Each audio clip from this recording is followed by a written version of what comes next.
कमर सीधी, नेत्र बंद, एक लंबी गहरी सांसें अंदर, मुस्कुराते मुस्कुराते बाहर। आज हम लोग इस शुभ संध्या में उपस्थित हुए हैं। ऐसा मनोभाव करना है कि हमारे शरीर में ऊर्जावान हो रहे हैं, हमारे अंदर जो भी बुराइयां हैं वो धीरे धीरे नष्ट हो रही है, हम अंदर से काफ़ी मजबूत हो रहे हैं। इसी के साथ महामंत्र गायत्री मंत्र एक भाव में, एक स्वर में हमारे साथ। ओम भूर्भुवः स्वः तस्य वितुर्वरेण्यं भर्गो देवस्य धीमहि धियो यो न प्रचोदयात्। उपस्थित शुभ संध्या में आप तमाम विद्वान साथियों का हार्दिक अभिनंदन है। इसमें बहुत सारे हमारे नए विद्वान साथी भी हैं जिनको इसके बारे में कुछ पता नहीं है। कुछ हमारे विद्यार्थी भी हैं जो आज पहली बार आए हुए हैं। तो बताना चाह रहा हूँ आप लोगों को, गायत्री परिवार प्रांतीय युवा प्रकोष्ठ कटिहार, जिसके संचालक श्री कृष्णा जी हैं, और इनका बड़े ब्रांच के रूप में, बिहार के रूप में प्रांतीय युवा प्रकोष्ठ पटना में है, जिसके अभी अध्यक्ष के रूप में मनीष भैया जी हैं। और ये सभी कार्य खास करके युवाओं के लिए ही है।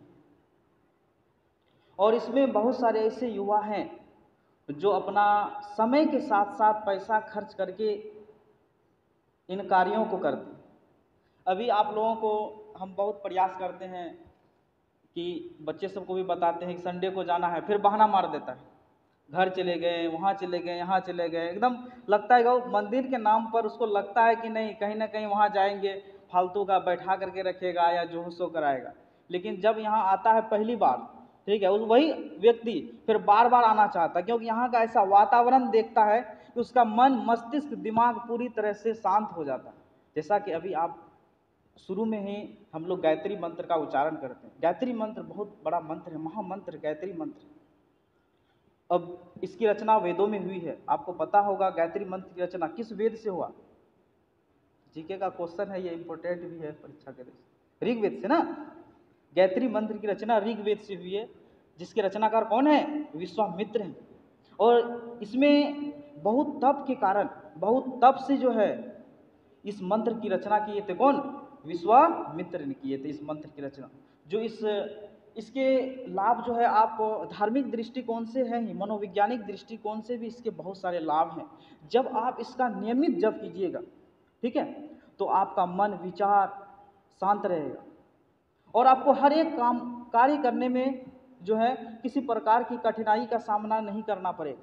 क्योंकि आज जो अगर सदियों से अभी जो भी युवा हैं जो नियमित रूप से कर रहे हैं, 5 साल 10 साल से जुड़े हैं, ठीक है, तो उस सबके अगर हम कार्यों को देखते हैं तो अपने समय को बहुत अच्छे तरीके से इस्तेमाल करते हैं, साथ ही साथ बड़ी खुशी और आनंद के साथ। और हम लोग का अगर छोटा सा काम नहीं हो पाता है तो टेंशन में आ जाता है, ये नहीं हुआ, वो नहीं हुआ, वो नहीं हुआ, है कि नहीं? लेकिन ये लोग बड़े इत्मीनान से, बड़े शांत स्वभाव से अपने कार्य को करते हैं। बस यही इसका एक यही फायदा है कि हम लोग एक दिन सुबह उठ करके, यानी कि सुबह का समय बहुत बढ़िया समय होता है, शुभ समय होता है। इस समय हम लोग को ध्यान लगा करके, ताकि मेरा दिन भर बहुत बढ़िया रहे, और रात में सोने के समय इस मंत्र का जप अवश्य करना चाहिए, ताकि जब हम रात में जब सोते हैं, इस मंत्र की रचना करते हैं, तो बहुत सारा वाइब्रेशन के माध्यम से हम लोगों को ऊर्जा प्राप्त होता है। जब सुबह जगते हैं तो और विशाल मात्रा में हम लोगों को क्या मिलती है? ऊर्जा मिलती है, ठीक है। तो यहाँ पर जब युवा सब यहाँ पर पहुँचते हैं तो यहाँ पर बताया जाता है युवाओं को कि अपने आप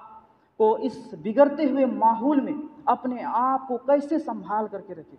क्योंकि जब बच्चे कटिहार आते हैं गांव से, या फिर गांव यहाँ के बच्चे पटना जाते हैं, कोटा जाते हैं, किसी भी क्षेत्र में तैयारी करने के लिए जाते हैं या कहीं जॉब करने के लिए जाते हैं, यहाँ से बहुत सारा युवा काम करने के लिए जाते हैं, तो वो गलत सलत आदतों में, जैसे नशा हो और सारा चीज़ हो, ये सब में पढ़ करके जो है अपना घर, समय बर्बाद, ये सारा चीज़ बर्बाद कर देते हैं। अगर यहाँ से बहुत सारे लोग जाते हैं, ठीक है, कमाने के लिए, दिल्ली कमाने के लिए जाते हैं, हरियाणा जाते हैं, कहीं भी जाते हैं, ठीक है, पता चला 200-400 रुपया 500 रुपया कमाया मैक्सिमम, उसमें 200-300 रुपया का दारू शराब पी लिया, है कि नहीं। तो बताइए उसका परिवार कैसे आगे बढ़ेगा, कैसे ग्रो करेगा। तो कहीं ना कहीं हमारे अंदर शिक्षा का अभाव है, कहीं ना कहीं अध्यात्म का अभाव है। यही वजह से ना मेरा मन विचलित हो जाता है और आलतू फालतू खाना खाना, भोजन खाना, है कि नहीं। क्योंकि जैसा गांव समाज में कहा गया है, जैसा खाइएगा अन्न वैसा होगा मन। और अभी हम लोग ज़्यादातर केमिकल खाना का यूज करते हैं, जिसके कारण मन भी नियंत्रित नहीं हो पाता अपने आप। अगर मन नियंत्रित होता तो मेरा घर खुशहाल होता कि नहीं, समाज खुशहाल होता। एक दूसरे के बीच हम लोग ईर्ष्या करते हैं, एक दूसरे भाई भाई में जलन हो रही है, भाई भाई में ईर्ष्या हो रही है। आप देख पा रहे हैं कोई भी विवाद हो, चाहे वह जमीन विवाद हो, कुछ भी हो, कैसे हो रहा है ये सब सारा चीज। हम लोग कैसे मतलब कि हताश हैं, परेशान हैं, इसीलिए ना ऐसा हो रहा है। तो यही सब चीज को शांत करने के लिए हम लोगों को ध्यान वगैरह बताया जाता है, और जो नियमित ध्यान करते हैं उसके जीवन में बहुत सारा परिवर्तन दिखाई पड़ता है।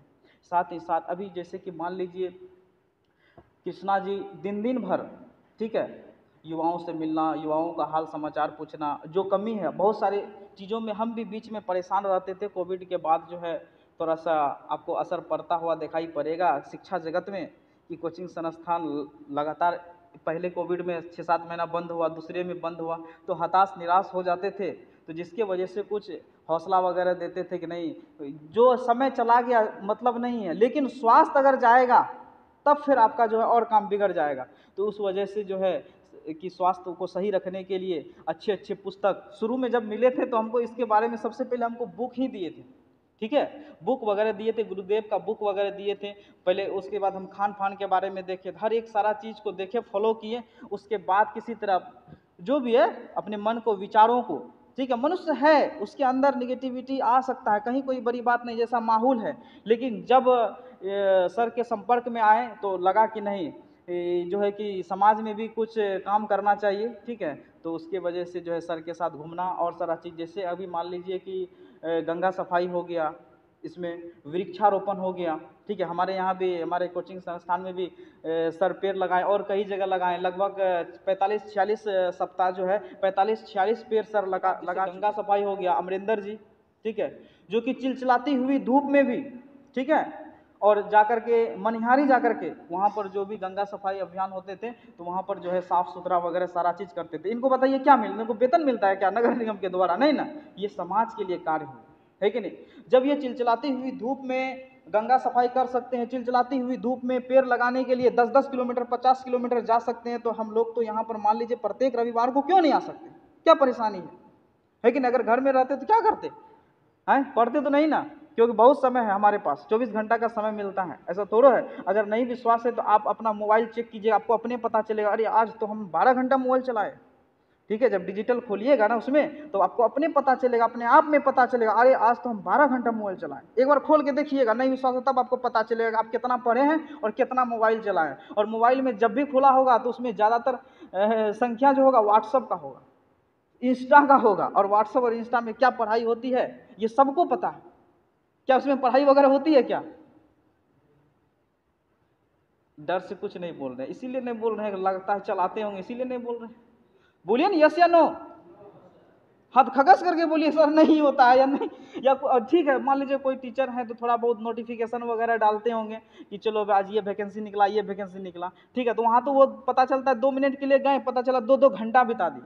आजकल एक फेसबुक से काम नहीं चलता, double Facebook, double Insta, double WhatsApp, है कि नहीं। तो ये सब चीज़ों में भी हम लोग ज़्यादा समय बर्बाद करते हैं, है कि नहीं। तो सोशल मीडिया से बड़ी दूर रहना है, और दूर रहने के लिए सबसे पहले हम लोगों को स्वाध्याय करना होगा, अच्छी अच्छी पुस्तकों का अध्ययन करना होगा। आप जैसा पढ़ेंगे आपके दिमाग में वैसा विचार आएगा, आप जैसा सोचेंगे वैसा करेंगे। अगर आपको नहीं विश्वास है तो अगर आपको, बात तो सही है कि नहीं। समय, माहौल, जो संस्कार जो आता है ना वो अपने आसपास के एरिया से आता है।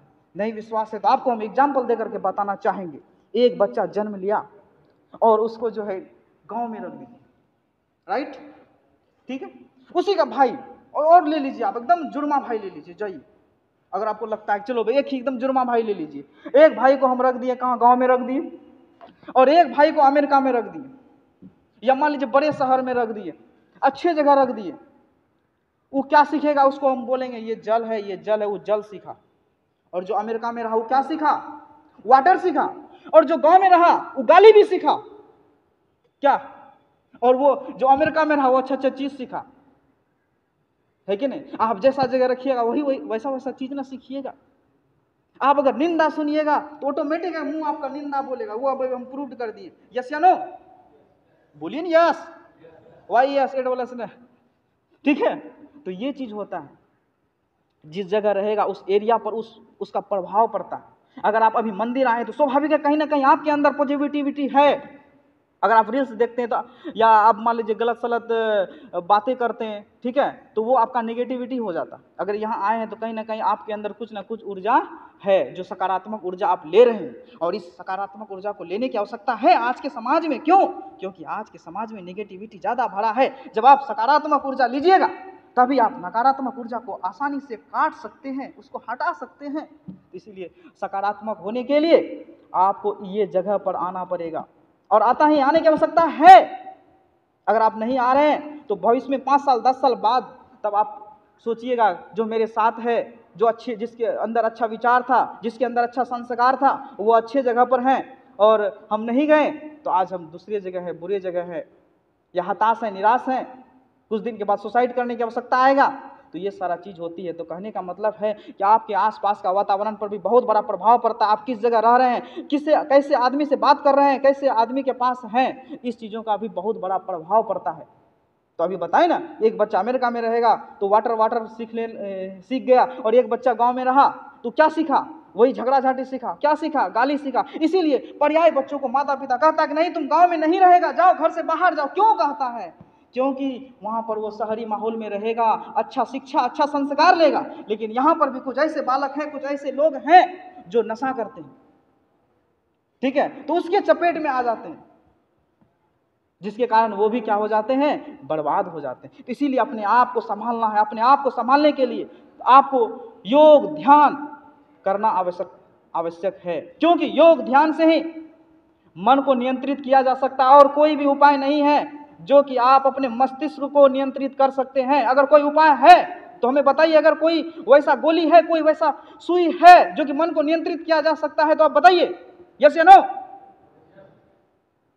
क्या कोई गोली है? अगर कोई गोली होता तो पहले हम अपने फैमिली को एकदम खिला देते, चाहे कितना दाम क्यों न हो। तो कैसे नियंत्रित होगा मन? योग से, ध्यान से। तो क्या ध्यान करते हैं नियमित? डर लग रहा है कि नहीं करते, नहीं, झूठ कैसे बोले? बोलिए, ईमानदारी से बोलिए। हैं? नहीं करते। क्यों नहीं करते? जब ये चीज आपको पता है, ध्यान करने से मन स्थिर होता है, मन शांत होता है, ये चीज पता है, तो फिर भी क्यों नहीं करते? आलस है। आलस लगता है। आलस भी मनुष्य का सबसे बड़ा शत्रु है। आलस भी मनुष्य का सबसे बड़ा अवगुण है। आप पढ़े होंगे क्लास 10th में एक चैप्टर है अलस कथा। अलस कथा शीर्षक पाठ। उसमें मिथिला के मंत्री थे, वीरेश्वर नामक मंत्री, जो स्वभाव से दानशील और कारुणिक थे। वे प्रतिदिन दिन दुखियों को, गरीबों को, अनाथों को मुफ्त में भोजन दिलाते थे। इसी दानशीलता के कारण उनका नाम मंत्रियों में से एक था। कई सारे लोगों को खिलाते थे। तो वही चीज है, जब आपको कोई चीज फ्री में मिलेगा ना, तो आपको काम करने की आवश्यकता नहीं है। घर परिवार में क्या होता है? कलह झगड़ा क्यों होता है? एक आदमी खूब चिलचिलाती हुई धूप में काम करता है और एक आदमी घर में बैठ करके खाता है, तब ना वो बड़ा भाई आता है, उसको गरियाता है कि तुम कुछ नहीं करता है। यही बात को लेकर के झगड़ा होता है। एक भाई घूमता है, एक भाई काम करता है। अरे तुमको भी तो काम करना होगा, तुम भी मेहनत करो। ठीक है, तुम अभी पढ़ रहा है, पढ़ो, पढ़ाई में केंद्रित करो। स्वाभाविक सी बात है, अगर वो कमा रहा है तो इसका मतलब यह है कि तुम बैठ के थोड़ा रहेगा, तुमको भी कुछ काम करना चाहिए, तुमको भी सलाह लेना चाहिए कि हाँ भैया कैसे करेंगे, उस जगह तक कैसे पहुंचेंगे। तब जाकर के अगर ये चीज बात नहीं मानता है तो घर में विवाद होने का कारण होता है, बस और कुछ नहीं, विवाद होने का कारण होता है। और दूसरी बात यह है, जो करता है वो बोलता भी थोड़ा ज्यादा है। हम तो ये किए, हम वो किए, हम वो किए। अरे तुम्हारा स्वभाव है करना, तुम्हारा आदत है, ये विचार है, तुम किया अच्छी बात है, लेकिन दूसरों को सलाह दो कि तुम भी ऐसा करो। यही सब बातों को लेकर के घर में क्या होता है? विवाद होता है। इसीलिए तो यहां पर अब फ्री में भोजन देने लगा तो बोला अरे काम करने की, जो लोग काम करते थे, जो लोग मेहनत करते थे, उसको लगा अरे यहाँ तो मंत्री साहब दे ही रहे हैं हम लोगों को मुफ्त में भोजन, तो काम करने की क्या आवश्यकता है। तो वही सब दिन प्रतिदिन भीड़ बढ़ते गया। अंत में उसका क्या कहा, अरे अगर यही स्थिति रहेगा तो राजा का खजाना खाली हो जाएगा। और अंत में जहाँ 20-20 लोगों का खाना बन रहा है प्रतिदिन, या बढ़ेगा 1-2 बढ़ेगा, 20, 22, 24 होगा। अब जो है वहाँ पर 50 लोगों का खाना बन रहा है, तो ऑटोमेटिक है कि घटेगा। 1 महीना 2 महीना के बाद धन का खजाना समाप्त हो जाएगा। तो बोला कि नहीं, इस स्थिति में अब परीक्षा लिया जाए कि कौन लोग आलसी हैं। तो पता चला कि जो अलग सला भवन में सोया हुआ था, खा करके आता था, सोता था, उस भवन में आग लगाया तो पता चला वही सारा क्या था, आलसी लोग था। तो इस प्रकार गांव समाज में वो क्या हो गया, काफी बेइज्जती हो गया। जब निकाला बाहर उन लोगों, अरे यही आलसी है। अब गांव में मुंह दिखाने लायक नहीं हुआ कि अरे, अब मान लीजिए जहां गरीबों को मिल रहा है, अब अच्छा आदमी जाएगा अपना बनावटी आलस को दिखा करके, ऑटोमेटिक पकड़ा जाएगा। पकड़ाने के बाद ऐसे तो पकड़ाया ना, जब परीक्षा लिया, जब पकड़ाया तो लगा कि अरे बाबरे यही तो है, तो समाज में वह क्या हुआ, बेइज्जती हुआ। तो आपको लगता है अगर हम भी आलसपन हमारे अंदर है तो आप भी बेइज्जती होइएगा कहीं ना कहीं, नहीं होइएगा बेइज्जती। अब समय दिया आपको सुबह 6 बजे आना है, पता चला कि नहीं आप उठवे नहीं कि नहीं, अरे वो तो लड़का बेकार है, वो तो लड़का उसमें आलसपन है, तो वही जो उसका हाल हुआ वही आपका हाल हुआ।